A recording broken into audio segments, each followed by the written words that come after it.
mwese nongera ndabaha ikaze mu mwanya w'amakuru mu Kirundi. Reka mukundire dore kuri izi ngingo nkuru ziyagize gusanura imisozi yasenyutse n'ingorane z'ibiza n'isibe isurugamba rw'ikigo Obuha gusa urukwiye kwitabwaho n'abandi bivugwa na Dr.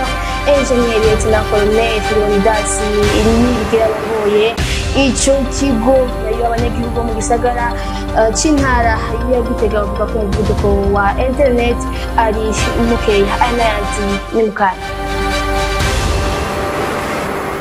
Ndasubiye kubaha ikaze gusanura imisozi yasenyutse hamwe no guhangana n'ingorane z'ibiza n'isibe s'urugamba rw'ikigo Obuha gusa ahubwo rukwiye kwitabwaho n'abandi bivugwa na Dr. Engineer Lieutenant Colonel Leonidas Nibigira ico kigo. Patrick Hatangimana. Inyuma yaho hibonekeje ahatari hake isidagurika ry'imisozi mu micungararo y'igisagara ca Bujumbura eka ndetse no ku nkengera z'inzuzi zica mu ico gisagara, imiryango itari mike igaturatura mu kigo kijejwe gusanura inyubako za leta Obuha mu mpfunyapfunyo bamenyesha ko baticaye ahubwo bagitororokanya uburyo bukwiye n'ibikoresho byo gusanura imisozi yasenyutse nk'uko bishikirizwa na Dr. Engineer Lieutenant Colonel Nibigira Leonidas aramutswa Obuha. Twarashitse ahatandukanye aho twiboneye n'amaso canke aho twatewe akamo n'abene gihugu.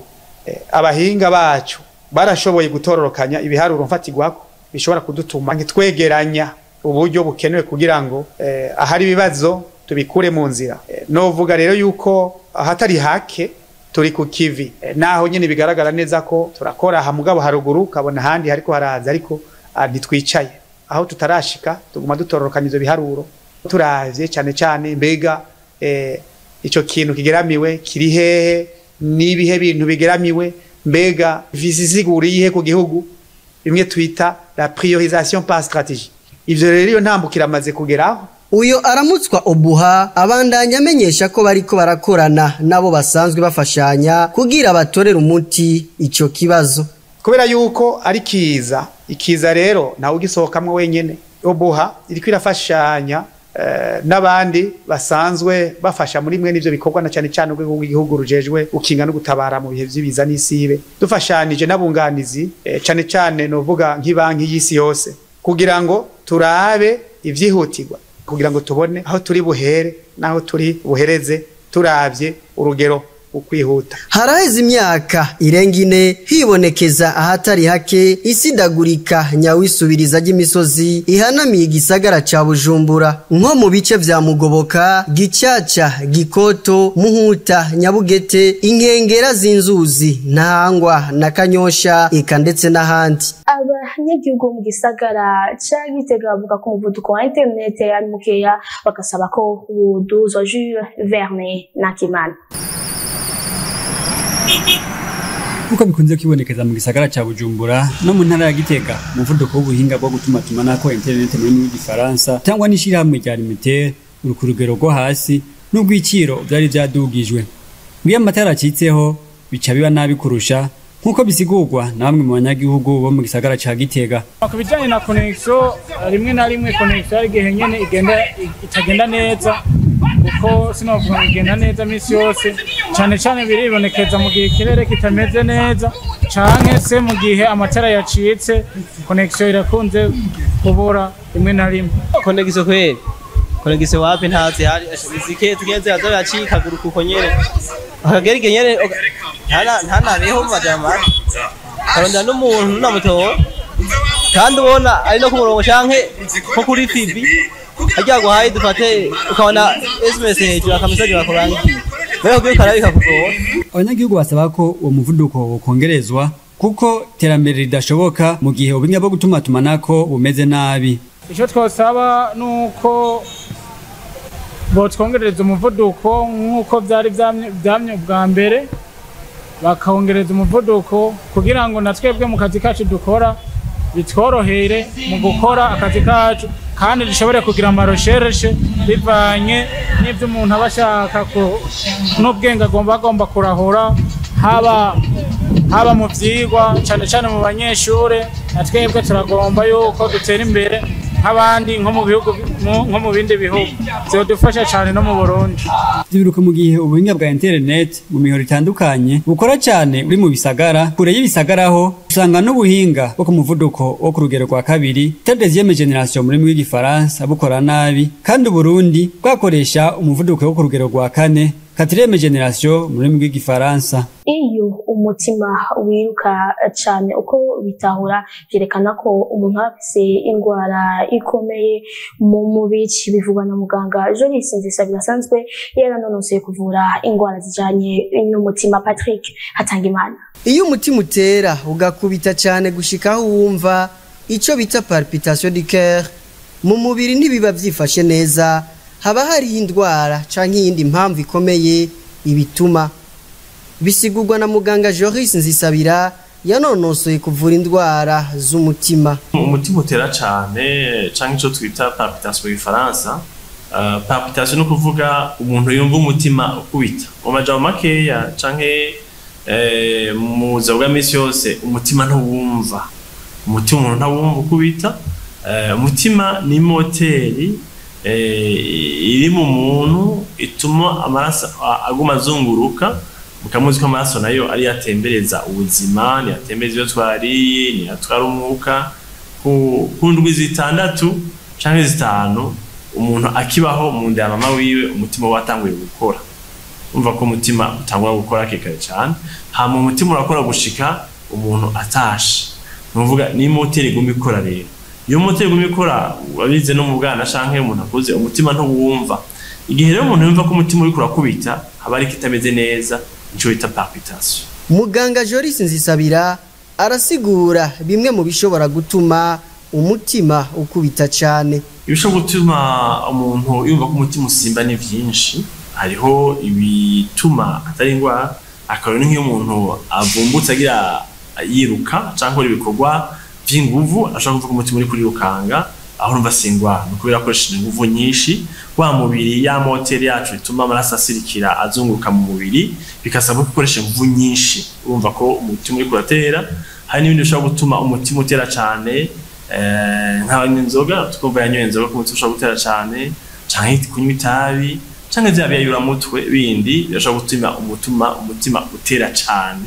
Yego hari n'ibindi binyobwa nk'abakunda koka ntibishikira bose, koka canke akahawa hari abantu bishobora gutuma umutima utera cyane, bituma bikabura umutima ukirukanga cyane. Ivyo ni mu bisanzwe, ariko n'ingwara zirahari. Mu cegeranyo casohotse mu mwaka wa 2015 c'ishirahamwe mpuzamakungu gita amagara y'abantu ku isi OMS, bamenyesha ko abantu barenga miliyoni 17 ku mwaka aribo bahitanwa n'indwara z'umutima ku isi yose. No kuvuga ibice birenga 31% vy'abantu bose bapfa ku mwaka ku isi yose. Ihiganwa rikuru ry'umupira w'amaboko basketball rigiye gutangura kwa 18 Rusama uyu mwaka.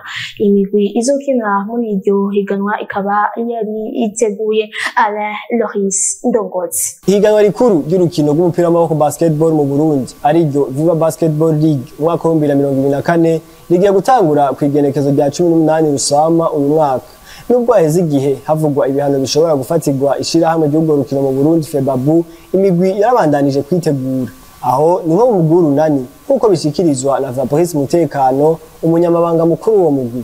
Naho basketball yemeze nk'iyahagaze mu mugwi runani twabanije ama-entraînement, hama nkuko twabimenyekanisha ku marezo sociaux, hariho ikipe dusanzwe dufitaniye imigenderanire yo muri Kongo yadusabye abakinyi, hama abakinyi turabatiza. Turindiriye ko turonka itariki tuzotangurira ko byashobora kuhamagaza mu minsi iri imbere mikeyi bazaba bagarutse, kuko na kontra yabo twabatije hari izoba yaheze. No mu mugwi wa Rezipo ntibasigaye inyuma, kuko Nahimana Martin Floris umwe mu bagize urwego nyobozi bw'uwo mugwi amenyesha ko imyiteguro yabandanije. Mu Rezipo bananya bitegura nkuko byamye. Rero ivyo bivuga ngo yuko hariho ibihano bishobora gufatirwa basketball Burundi. Twende duciye intege twagumye twitegura nkuko ari mahega twamwe twitegurira. N'ubu rero niba kandi tufise n'icizere cyuko ivyo bihano bishobora kutazoba kugira ngo basketball y'u Burundi bandanye iboneka haba ngaha iwacu mbere no mu makungu. Eka na Prince Kanyambo umuyobozi w'ubuhinga mu Rwa Tigers BBC aremeza ko uwo mugwi wabandanije kwitegurira iryo higanwa rigiye gutangura vuba. Mu gihe aherutse gutorwa inzego nshasha muri Febabu, iyo migwi iremeza ko ishigikiye izo mpinduka. Inzego zihari zipetoreka kuzishigikiye kandi zitera intege zibasaba yuko zobandanya iterambere rya basketball muri Burundi. Indongo zishasha zirashana zirafise icizere c'urunani, hama twizera yuko bazokora neza amakosa yagiye akorwa mu biheze atazosubira, hama akazodufasha guteza imbere basketball mu gihe kirekire. Twibutse ko izo nzego shasha zigizwe na Hachimana Claver umukuru w'ishyirahamwe Febabu, Sabimana Jean Claude icegera ciwe, Mugisha Yusuf umunyabigega n'abandi batandukanye. Tutandukire inama kuravugwa mu makungu dushikirizwa na Elvis Munyaneza. Inyuma y'imyuzure yatewe n'imvura nyinshi mu gihugu ca Kenya, abantu bataye izabo baratanguye kuronswa imfashanyo y'ibifungurwa. Amashure yategerezwa gutangura muri ino ndwi, ubushikiranganje bw'indero bukaba bwunguruje isango ryo gutangurira ko amashure nkuko bimenyeshwa n'ubushikiranganje bw'intwaro yo hagati. Muri Kenya abantu 164 barabuze irengero ryabo, imiryango 42,526 irata izabo. Ibibanza vyo kwegeraniriza hamwe abo bahuye n'iyo myuzure biratanguye gutegurwa mu bibanza bitandukanye vy'igihugu. Iyo myuzure yahitanye abantu bagera ku 155 mu gihugu ca Tanzania. Abantu batari bake barakozweko mu bihugu nk'u Burundi, Ethiopia na Somalia. Leta y'igihugu ca Kenya yategetse abantu baba hafi y'ingomero z'umuyagankuba zigera ku 178 zuzuye ko bokugwa muri ivyo bibanza canke bagakugwaho ku nguvu. Amakuru tuyatandukire mu gihugu ca Chad, aho yarugwa ry'ivyavuye mu matora y'umukuru w'igihugu ryaratanguye kuri uyu wa mbere ku mugoroba.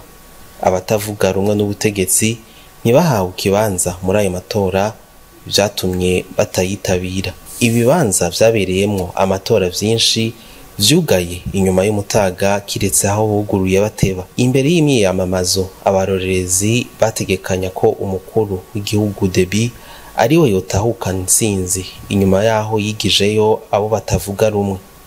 Mu gihe Masra yotahukana amajwi menshi, ryo baribaye irya mbere ibisikanywa ry'ubutegetsi rikozwe mu mutekano muri ico gihugu, hakaba haranzwemwo ukwifatira ubutegetsi inshuro nyinshi imbere ya Idris Deby mu mwaka w'1990.